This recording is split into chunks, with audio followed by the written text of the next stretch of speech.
You jibber jab, bamboozle, nuka noozle, bippity bop, she-call.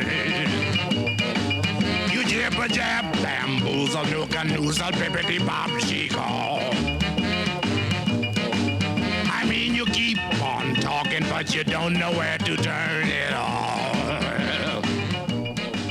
Welcome to the weekend. I'm Jon Caldara, president of the Independence Institute. You're watching Independent Thinking. You know him, you love him. PJ ORourke is in town, and we got him to sit down with us. PJ, so glad to have you here. I'm glad to be here, but I feel like I should do a commercial. We were just talking about go ahead. You know, what kind of free market guy.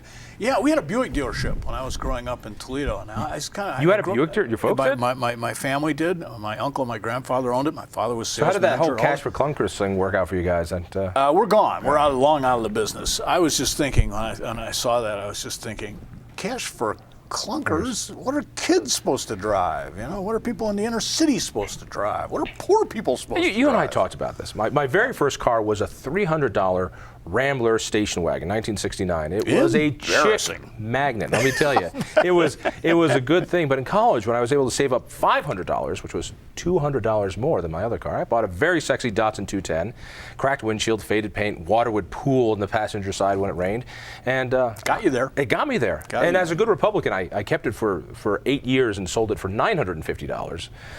But now those clunkers, hundreds of thousands of them are gone. So who? You know, so we've destroyed an asset. It's Hazlitt, is it not? Economics in One Lesson. Famous Henry Hazlitt, famous economist, wrote a famous book called Economics in One Lesson, which everybody watching should go out and get and read. And the one lesson is finish the equation. Don't break. You cannot stimulate the economy by breaking a window. There's this idea. In fact, Hazlitt borrowed this from Bastiat, from 19th century French economist. Who said that people think that when they break a window, they've stimulated the economy because, well, of course, somebody's got to make a new brick. Make a window, somebody's got to hire. Yeah, it's a glass, somebody's got to put the window in, all these people get work. It's called stimulus, my friend, stimulus. And Hazlitt said somebody's not counting the cost of the broken window into this equation. Somebody's doing the bookkeeping all in one column and not the other. And cash for clunkers was a perfect example of breaking the window. You cannot make a country more wealthy by destroying assets, even if the assets are but you're looking at it as an economist. Let's look at it as a humanist. I'm looking at it as a car dealer. No, the son of a car dealer. As a lovely humanist. For that younger Caldara right now, who's out there and he's finally saved up $500 and he's looking for his Datsun 210. Why would anybody sell him a Datsun 210 when they could sell the exact same $500 car and get $4,000 for it to give it to the government? The answer is they aren't. There has been a significant rise in new car prices for 2010 models and a very significant rise in the price of used cars. Why? Cash for clunkers. So not only did we destroy assets, but we are taking money out of the pockets of the poor people who didn't manage to cash in. And most of the poor people who faced the cash because they couldn't buy a new car anyway. They couldn't buy a new car, so they whether they had a clunker or not. They may have had a clunker, but they had to keep it. Like so many great government programs, it hurts poor people. The idea that this is going to help poor people, no, John, it hurts poor people. The war on the poor.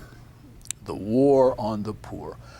All forms of organized government are, to a certain extent, a matter of war on the poor. Maybe not the materially poor, but as the Bible puts it, poor in spirit. There's only one zero-sum thing truly in the world, except for my beautiful wife. She's zero-sum, nobody else can have her. But there's only one really zero-sum thing, and that's money. I said that completely wrong. You said that completely wrong. I said that completely wrong. So I can't have your wife? Is that what you're saying? No. Let me back up. A little brain power. We can make more of everything. We can even, per the Netherlands, make more land.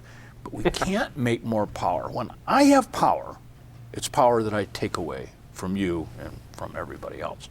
Now, if I have money, that may be an occasion for you to get some money as a donation, perhaps, to your institution. We've been meaning to talk to you about that, by the way. And to all of you out there. When I have any physical thing that you can think of, it doesn't take that away from you. If I have too many slices of pizza, you don't have to eat the Domino's box. We can make more pizza. We cannot make more power. What was the old Doritos commercial? Crunch away, we'll make more. We'll make Right, more. we'll make more. Exactly. You can't make more power. And so when a government or a person in government, politician, a political committee, or whatever, gathers power into itself, no matter what kind of power, whether it's power to take used cars off the street, or power to decide who your health insurer is, or which death squad is going to decide what your cancer treatment is going to be, whatever. That's power taken away from you, and there's an absolute amount of it. And the more somebody else has, the less you've got. Let's go to this. I want to talk cars. Driving like crazy. That's where I was going to do my commercial. By the way, you can buy this. Yes, you can. So I guess that is kind of a commercial. It is. You can buy this. What was your first car? My first car was a really embarrassing car. A Rambler station wagon? No, not that embarrassing. But the price was about the same. And my grandmother actually gave me her 1956 Ford four-door custom sedan. Very uncool to have a four-door in my day. And it was salmon pink. Lovely. Ouch. Yeah. Could have been the Mary Kay girl. Yeah. Nowadays, of course, if I wanted one, I'd have to pay big money for it. Wish I had it back. But Did that have a front bench seat? oh yes, I miss the three front. on the column. Yeah. Oh, I love the 3 on the column. Yeah. There was a statistic, only 5% of all automobiles now have a standard transmission. Kids don't know how to drive them. What the hell are we teaching kids these days? Kids do not know how to drive them. I've had 3 or 4 kids work for me in the summer. I live on a farm, and farm-ish. We grow trees. We don't have to harvest them often. It's nice. 30 years between crops.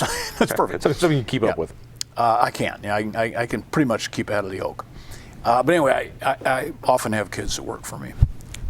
Not a single one of them has known how to drive a stick. I've got a Jeep, and I've had to teach them on that poor Jeep year after year. Grinding. Yeah. Fortunately, it's a 1984 Jeep. You can't hurt it, or believe me, it'd be dead by now. But they don't know. They don't know how to drive stick. So what's the purpose of government-controlled education if kids don't know how to drive a stick shift? But boy, do they know how to have safe sex. They do.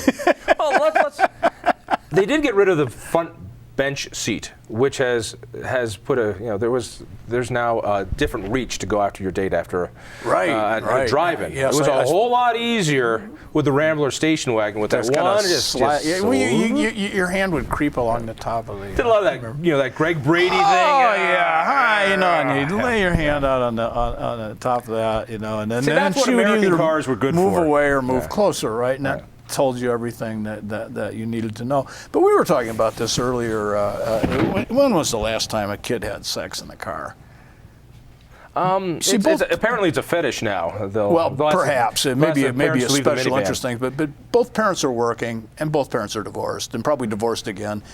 The kids have got the whole house to themselves. They don't need to go anywhere in a car. So that's where the bench seat went. That's when the best acrobatics were. I mean, that was some good gymnastics. Kept one fit and limber. Let's talk a little bit of healthcare as well. Since this is going to the Senate floor, it looks like it's going to be a tight vote. This is something that even a humorist has to get serious about. This is one of the scariest moves I've ever seen in my life when it comes to the takeover of government. I'm shocked. I'm really shocked by this. I'm shocked on a couple of different levels. Shocked but not surprised, I suppose. One thing is that how brilliantly Obama, in what has basically become his only domestic program, so far as we see in the first year here, other than cash for clunkers, I mean, only really significant and putting us program. Doubling the debt with stimulus, of course. Let's not forget that. There is that. Yeah. But this is the one that's going to last. Bad as the stimulus package was, and annoying and senseless as cash for clunkers was, when they're over, they're done. Great. This is forever. This is a keeper. This is going to stick around.